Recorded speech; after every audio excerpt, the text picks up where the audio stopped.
ಈರುಳ್ಳಿ ದೋಸೆನೂ ಮಾಡ್ಬೋದು. ಅದಕ್ಕೆ ಸಣ್ಣಗೆ ಹೆಚ್ಚಿರೋದು ಈರುಳ್ಳಿ, ಒಂದು ಹಸಿಮೆಣಸಿನ್ಕಾಯಿ ಒಂದು 4 ಸಣ್ಣಗೆ ಹೆಚ್ಕೊಂಡಿದ್ದೀನಿ, ಕೊತ್ತಂಬರಿ ಸೊಪ್ಪು ಸಣ್ಣಗೆ ಹೆಚ್ಕೊಂಡಿದ್ದೀನಿ. ಇದನ್ನೆಲ್ಲ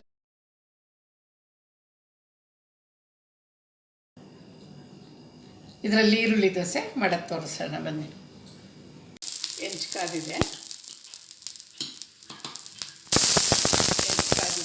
ದೋಸೆ ಹಾಕ್ತೀನಿ. ಇವಾಗ ಅಕ್ಕಿ ಮಸಾಲೆ ದೋಸೆ ಮಾಡೋದ್ವಲ್ಲ ಅದೇ ಹಿಟ್ಟಿದು. ಸ್ವಲ್ಪ ಒಂಚೂರು ದಪ್ಪಕ್ಕೆ ಹಾಕ್ಕೋಬೇಕು, ಯಾಕೆ ಈರುಳ್ಳಿ ದೋಸೆ ಹಾಕೋದಲ್ವಾ, ಈರುಳ್ಳಿ ಕಚ್ಕೋಬೇಕು, ಅದರಿಂದ ಸ್ವಲ್ಪ ದಪ್ಪಕ್ಕೆ ಹಾಕ್ತೀನಿ.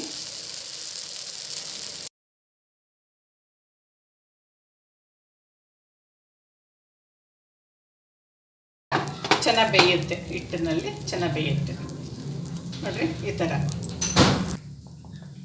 ತುಪ್ಪ ಹಾಕ್ತಾಯಿದ್ದೀನಿ. ನಿಮಗೆ ಎಣ್ಣೆ ತುಪ್ಪ ಯಾವ್ದು ಬೇಕಾದ್ರೂ ಹಾಕ್ಕೊಳ್ರಿ. ಇದನ್ನು ಮುಚ್ಚೋಣ, ಪ್ಲೇಟ್ ಮುಚ್ಚೋಣ. ಉರಿನ ಮೀಡಿಯಮ್ನಲ್ಲಿ ಇಟ್ಕೊಳ್ಳೋಣ. ದೋಸೆ ಬೆಂದಿದೆ, ಮುಚ್ಚಳ ತೆಗೆಯೋಣ.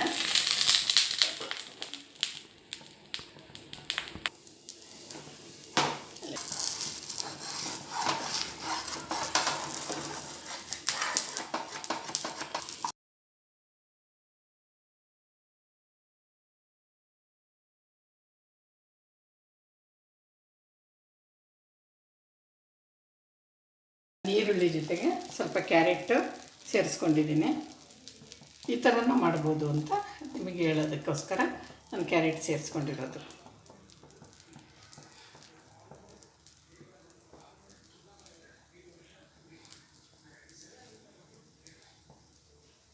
ಇವಾಗ ದೋಸೆ ಹಿಟ್ಟೆಲ್ಲ ಹಿಟ್ಟಾಗೇ ಇದೆ, ಅದರಿಂದ ನಾವು ಸ್ವಲ್ಪ ಹಿಂಗೆ ಅದುಮಿದ್ರೆ ಎಲ್ಲ ಕಚ್ಕೊಂಬಿಡುತ್ತೆ.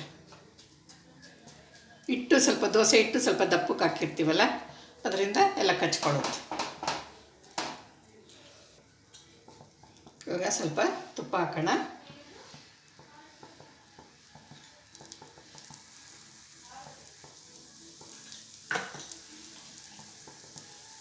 ಎಣ್ಣೆ ಕೂಡ ಹಾಕೋಣ. ನಿಮ್ಗೆ ಯಾವ್ದು ಬೇಕಾದ್ರೂ ಹಾಕ್ಕೋಬೋದು. ನೀವು ಎಣ್ಣೆ ಬೇಕಾದ್ರೂ ಹಾಕ್ಕೊಳ್ಳಿ, ತುಪ್ಪ ಬೇಕಾದ್ರೂ ಹಾಕ್ಕೊಳ್ಳಿ, ಇಲ್ಲ ಎರಡೂ ಮಿಕ್ಸ್ ಮಾಡಿ ಬೇಕಾದ್ರೂ ಹಾಕ್ಕೋಬೋದು. ಇವಾಗ ಅದಕ್ಕೆ ಮುಚ್ಚಿಬಿಟ್ಟು ಮೀಡಿಯಮ್ ಉರಿ ಇಕ್ಕೋಣ. ಕ್ಯಾರೆಟು ಈರುಳ್ಳಿ ಮಸಾಲೆ ದೋಸೆ ಬೇಯ್ತಾ ಇದೆ. ಹೇಗೆ ಬೇಯ್ತಾ ಇದೆ ಅಂತ ನೋಡೋಣ. ಕ್ಯಾರೆಟ್ ಈರುಳ್ಳಿ ಎರಡನ್ನೂ ಸೇರಿಸಿ ದೋಸೆ ಹಾಕಿದ್ದೀವಿ. ಈರುಳ್ಳಿ ದೋಸೆಗೆ ಕ್ಯಾರೆಟ್ ಒಂದು ಸೇರಿಸಿದ್ದೀವಿ. ಈಗ ಅದು ಬೆಂದಿದೆ, ತೆಗೆಯೋಣ. ಇವಾಗ ಬೆಂದಿದೆ, ದಬಾಕೋಣ. ಬೆಂದಿದೆ, ತೆಗೆಯೋಣ.